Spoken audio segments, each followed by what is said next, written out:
Ma grand-mère me racontait, quand on était enfant, qu'au cœur d'un village se trouvait un tambour sacré. Lorsqu'on le frappait, son écho traversait les vallées, son écho franchissait les rivières, son écho dépassait les montagnes et son écho parvenait jusqu'aux villages les plus lointains. Un jour, un jeune homme demanda au maître du tambour: mais comment un seul instrument peut-il être entendu aussi loin? Le maître lui répondit: ce n'est pas seulement le tambour qui parle, mais c'est l'air entre les villages qui porte le son. Donc, sans cet espace invisible, rien ne peut voyager. Alors le jeune homme réfléchit et il dit: maître, donc ce qui compte, ce n'est pas seulement le tambour, c'est aussi ce qui relie les hommes entre eux. Donc ce lien entre les hommes entre eux. Et le maître qui l'a entendu, il répond: tu as compris. Un peuple vit autant de ce qu'il est et il vit aussi autant de ce qui relie ses enfants, même lorsqu'ils sont éloignés. Donc mes chers compatriotes, mes chers jeunes Congolais, mes chères jeunes Congolaises des États-Unis, d'Europe, d'Afrique du Sud et de partout ailleurs dans le monde, Australie, cette histoire, elle est aussi la nôtre. Vous avez parfois grandi loin du Congo. Certains sont même nés et d'autres l'ont quitté très jeunes en dehors du Congo. Certains parlent parfaitement le Lingala, d'autres le Kikongo, le Swahili ou le Chiluba, et d'autres les comprennent à peine. Mais quand on chante, souvent le Lingala, elle est universelle. Mais cela ne change rien à l'essentiel. Parce que le Congo, il est avant tout et il est aussi le vôtre. Je sais pourtant ce que certains d'entre vous peuvent penser. Pourquoi devrais-je m'occuper des problèmes du Congo? Ce sont les affaires du gouvernement.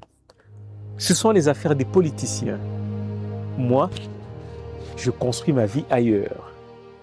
Je peux comprendre. Je peux comprendre cette distance. Et je peux même comprendre vos déceptions. Le Congo, ça ne m'intéresse plus.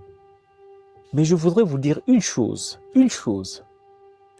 Si ceux qui peuvent changer le Congo décident que le Congo ne les concerne plus, alors, qui les changera? Car moi, je dis que vous sous-estimez votre puissance.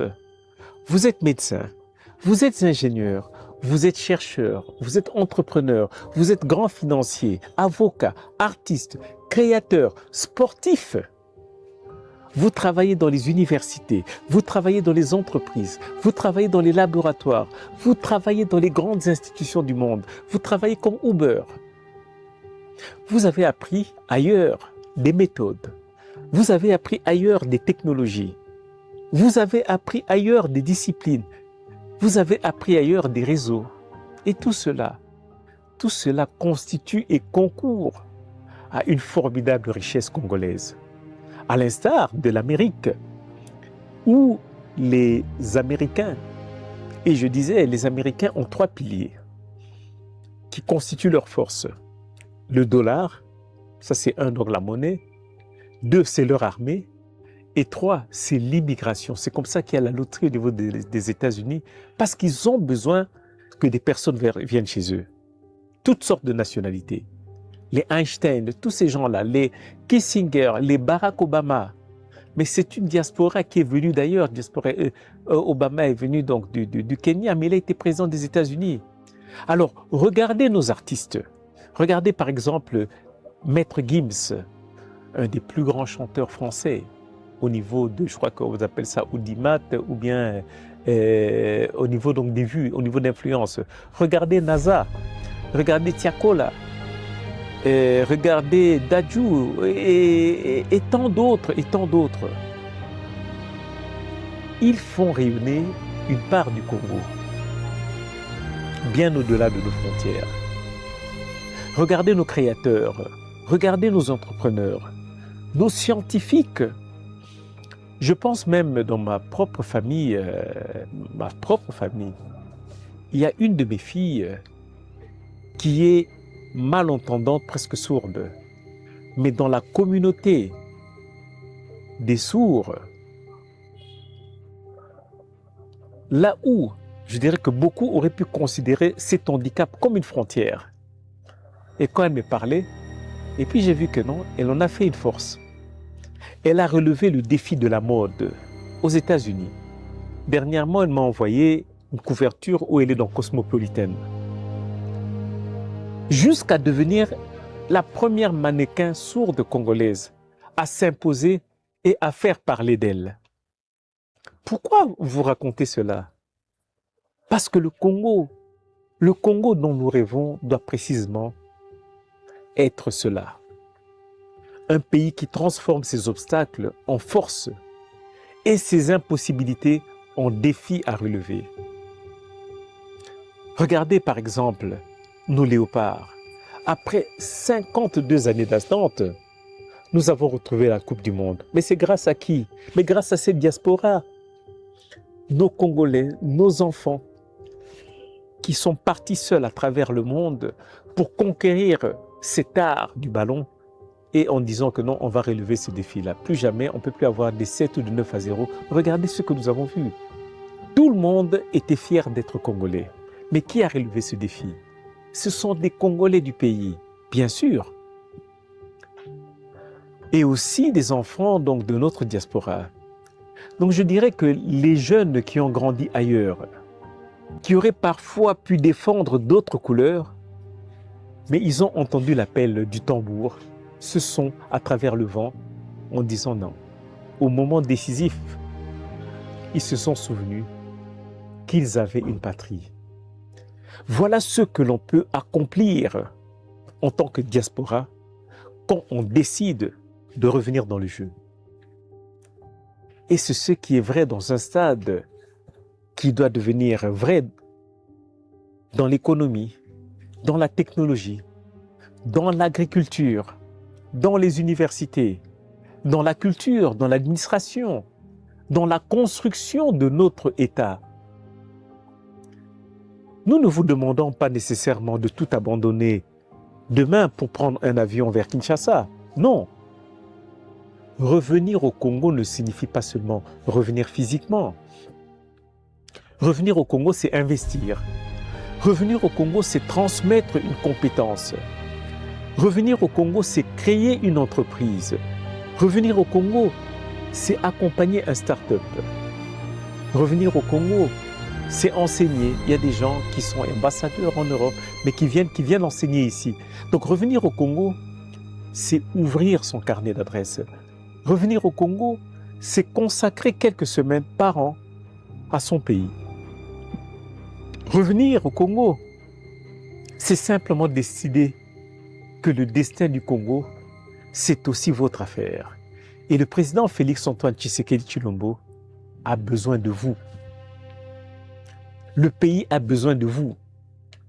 Et je veux dire quelque chose peut-être de plus personnel. Nous sommes nombreux. Nous sommes nombreux aujourd'hui au sein des institutions et du gouvernement à être des vôtres. Nous avons vécu à l'étranger, nous avons étudié à l'étranger. Nous connaissons cette diaspora parce que nous venons de cette diaspora. Nous connaissons ses réussites. Nous connaissons aussi ses frustrations, ses doutes, parfois ses méfiances. Et c'est précisément pourquoi je ne viens pas vous demander de nous applaudir. Je viens vous demander de participer. Ne restez pas spectateurs du Congo. Venez le challenger. Venez investir. Venez, venez proposer. Venez construire. Et lorsque nous commettons des erreurs, dites-le nous. Ne faites pas de nos imperfections une raison pour abandonner votre pays. Car aucune nation ne s'est construite avec ceux qui sont restés et contre ceux qui sont partis. Les grandes nations se construisent lorsqu'elles parviennent à réunir toutes leurs forces. Regardez l'Europe, regardez l'Amérique, regardez ce que les diasporas y ont apporté aux sciences, aux arts, à l'économie, à l'innovation et au sport. Donc le Congo, la République démocratique du Congo peut accomplir la même chose. Nous sommes près de 100 millions de Congolais sur notre territoire. Mais notre nation est plus grande encore. Plus grande parce qu'elle prolonge partout.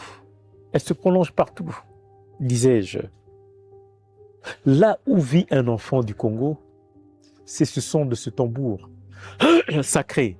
Alors cette jeunesse congolaise des États-Unis, d'Europe, d'Australie, d'Afrique du Sud, du monde entier, je pose cette simple question. What are you waiting for? Qu'attendez-vous? Qu'attendez-vous? Le tam-tam frappe, l'écho part, parce que votre pays vous appelle. Pas pour que vous puissiez venir contempler ces problèmes, non, pour que vous puissiez venir participer à leur solution. Le tambour sacré, il résonne encore. Il part de Kinshasa, il part de Lubumbashi, il part de Kananga, il part de Goma, il part de Bukavu, il part de Kikwit, il part de Mwanda. Il traverse l'Atlantique, il atteint Paris, il atteint Bruxelles, il atteint Londres, il atteint Johannesburg, il atteint Montréal, il atteint Tokyo, il atteint Dubaï, il atteint Washington, il atteint New York et bien au-delà. Mais souvenez-vous de la leçon du vieux maître. Ce n'est pas seulement le tambour qui compte, c'est surtout ce qui nous relie. Et cet espace invisible qui nous relie, cet espace invisible porte un nom. Cet espace invisible s'appelle le Congo. Alors, revenez avec vos idées. Revenez avec vos compétences. Revenez avec vos réseaux. Et surtout, revenez avec vos rêves. Et même si vous ne pouvez pas encore revenir physiquement, revenez par votre engagement. Parce que le Congo de demain ne pourra pas se construire ni sans vous, ni à votre place. Il se construira avec nous tous.